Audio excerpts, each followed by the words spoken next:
Hello friends, ఒక trailer చూపించి goosebumps తెప్పించవచ్చు అనమాట. ఒక టీజర్ చూపించి గూజ్బంప్స్ తెప్పించు, లేదా ఒక ఫుల్ మూవీ చూపించి, ఒక బ్యాక్గ్రౌండ్ మ్యూజిక్ చూపించి, ఒక ఫస్ట్ లుక్ చూపించి గూజ్బంప్స్ తెప్పించడం అయితే సరదా అనమాట. కానీ అది ఫస్టే కలెక్షన్ చూస్తుంటే, మూవీకి వచ్చేటటువంటి డబ్బులు చూస్తుంటే నిజంగా గూజ్బంప్స్ అయితే వచ్చేస్తున్నాయి అనమాట. ఎందుకంటే రోజుకి 100 కోట్లు, దాదాపు 5 రోజుల్లోనే 500 కోట్లు, 550 కోట్లు సునాయాసంగా కొట్టగలిగింది మన కల్కి సినిమా. ఆ కాళ్ళకే సాధ్యం కానటువంటి బాలీవుడ్కి వెళ్ళి ఈ పాటికి దాదాపు 200 కోట్లు అక్కడ నుండి వసూలు చేసింది. కన్నడలో దర్శన్ చాలా పెద్ద హీరో అంటారనమాట. ఈ రీసెంట్ గా ఒక కేసులో కూడా ఇట్టుకుని మనోడు తనకి 11 కోట్లు వస్తే మన కల్కి సినిమాకి 20 కోట్ల దాకా వచ్చింది అనమాట. తన సినిమా ఓవరాల్ కలెక్షన్స్ 50 కోట్లు వస్తే అక్కడ మన ప్రభా సినిమా 55 కోట్లు, మన కల్కి సినిమా 55 కోట్లు సవారిస్తుంది. సో మన తెలుగోడు కన్నడ గడ్డకెళ్ళి తొడగొడుతున్నా, మన తెలుగోడు బాలీవుడ్కి వెళ్ళి మేసం తిప్పుతున్నా, మన తెలుగోడు తమిళ్కి వెళ్ళి ఓచకోతకు వస్తున్నా కానీ నిజంగా బేషు కనిపిస్తుంది అనమాట. ఇది మామూలు విజయం కాదు, ఇది అఖండ విజయం అనమాట. యూఎస్ఏలో చూసుకోండి, నాన్ రికార్డ్ అనమాట. ఇప్పటిదాకా ఎవడు బ్రేక్ చేయలేనటువంటి రికార్డుని క్రియేట్ చేసింది, కెనడాలో బ్రేక్ చేసింది, అండ్ వేరే వేరే దేశాల్లో కూడా బేభత్సమైనటువంటి రికార్డులు సృష్టిస్తూనే ఉంది. ఇంకా కొన్ని దేశాల్లో సినిమా రిలీజ్ అవ్వాల్సింది అనమాట. రిలీజ్ అయిన తర్వాత ఏం జరిగింది అనేటటువంటిది తెలుసుకుంటేనే ఉత్సాహపడుతుంది బాక్స్ ఆఫీస్ గా చెప్పుకోవచ్చు అనమాట. మన రోహిత్ సేన గురించి తెలుసు, మన ఇండియన్ టీం గురించి తెలుసు. దాదాపు ఆపోజిట్ లో ఉన్నటువంటి 17 టీం ని ఓచకోత కోసం మరి మన వాళ్ళు అయితే కప్పెత్తితే వాళ్ళు క్రికెట్ లో విజయం సాధించారు. కానీ మన కల్కి సినిమా చూసుకున్నట్టయితే ఉన్న ఇండస్ట్రీలు అన్నింటినీ ఉత్సబోయించి మరి బేభత్సమైనటువంటి కలెక్షన్స్ అయితే భారీగా వసూలు చేస్తున్నాయని చెప్పుకోవచ్చు అనమాట.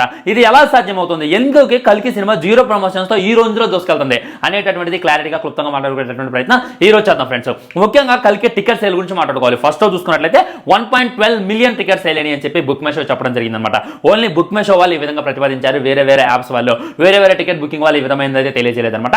సెకండ్ డే చూసుకున్నట్లయితే 1.28 మిలియన్, థర్డ్ డే చూసుకున్నట్లయితే మళ్ళీ 1.12 మిలియన్, నేను సండే చూసుకున్నట్లయితే 1.27 మిలియన్ టికెట్ బుకింగ్ అని చెప్పి బేభత్సమైనటువంటి తెలియజేస్తున్నారు అనమాట. సో చాలా మందికి వచ్చేటటువంటి డౌట్ ఏంటంటే ఇక్కడ టికెట్ కౌంటింగ్ పెరుగుతుంది, మరి కలెక్షన్స్ తగ్గుతాయి ఎందుకు అంటే ఫస్ట్ రోజు టికెట్ రేట్లు అయితే బాగా ఎక్కువగా ఉన్నాయి, తర్వాత రోజు నుండి టికెట్ రేట్లు తగ్గించారనమాట. ఫస్ట్ రోజు చూసుకున్నట్లయితే స్పెషల్ షోస్ చాలా ఎక్కువగా ఉన్నాయి. చూసుకున్నట్లయితే స్పెషల్ షోస్ బట్టే 5ంటికి బట్టే, మళ్ళీ 9ంటికి బట్టే ఒకే రోజు దాదాపు 24 షోలు వేసి రికార్డు కొట్టేశారనమాట. ఈ విధంగా ఫస్ట్ రోజు చాలా షోస్ బట్టే, ఆ తర్వాత చూసుకున్నట్లయితే షోస్ తగ్గించడం జరిగిందనమాట. మళ్ళీ ఫస్ట్ రోజు చూసుకున్నట్లయితే నార్త్లో కొద్దిగా కలెక్షన్స్ తక్కువగా వచ్చాయి. తర్వాత హిట్ వచ్చిన తర్వాత సినిమాకి బేభత్సమైనటువంటి కలెక్షన్స్ వస్తాయి. నిజంగా కల్కి సినిమా నార్త్లో జరిగేటటువంటి బుకింగ్, నార్త్లో వాళ్ళు మాట్లాడుకునేది చూస్తుంటే వేరే లెవెల్ అనిపిస్తుంది భయ్య.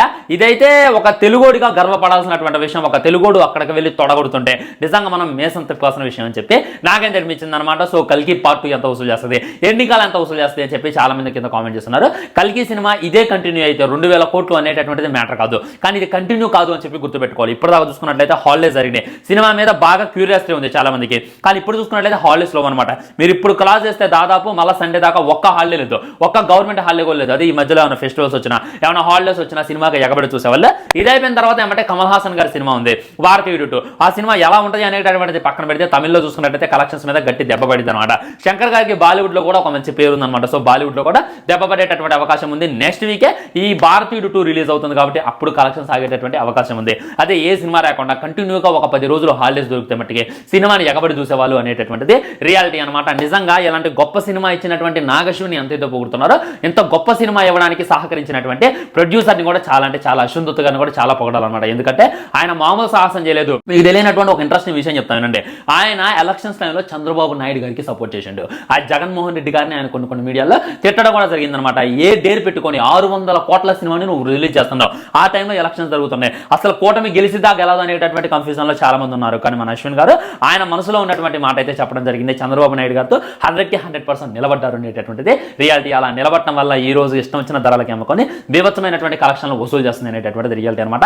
ఆయన డేరింగ్ అయితే మనం సలం కొట్టొచ్చు అనమాట. సో దీని మీద మీ కామెంట్ ఏంటి అనేటటువంటిది తప్పకుండా తెలియజేసేటటువంటి ప్రయత్నం చేయండి ఫ్రెండ్స్. నిజంగా చాలా గొప్పగా అనిపిస్తుంది అనమాట. చాలా ప్రౌడ్ మూమెంట్ కూడా ఇది. హిట్ అయ్యి హిట్ కాకుండా, కలెక్షన్స్ వచ్చి కలెక్షన్ రాకుండా, బ్యాడ్ రివ్యూలతో కూడా సినిమాను ఓచకొత కోయాలనేటువంటి ప్రభాస్కి ఈ విధమైనటువంటి మంచి టాక్ పడితే ఏ విధంగా ఉంటుంది అనేటటువంటిది ఒక్క దెబ్బతో అందరికీ చూపించేటటువంటి ప్రయత్నం చేసిండు. గ్రేట్ ఇన్వెస్ట్మెంట్ అని చెప్పుకోవచ్చు, గ్రేట్ ప్రయత్నం చెప్పుకోవచ్చు. 2 కోసం అయితే ఇగ్గల్ని వెయిట్ చేస్తున్నా. తర్వాత 2 గురించి ఒక వీడియో చేసేటటువంటి ప్రయత్నం తప్పకుండా చేస్తాం ఫ్రెండ్స్. బాయ్. ఛానల్ సబ్స్క్రైబ్ చేయండి, వీడియో లైక్ చేయండి, వీలైనంత వీడియో షేర్ చేయండి. వందే మాత్రం చేసింది. నమస్కారం.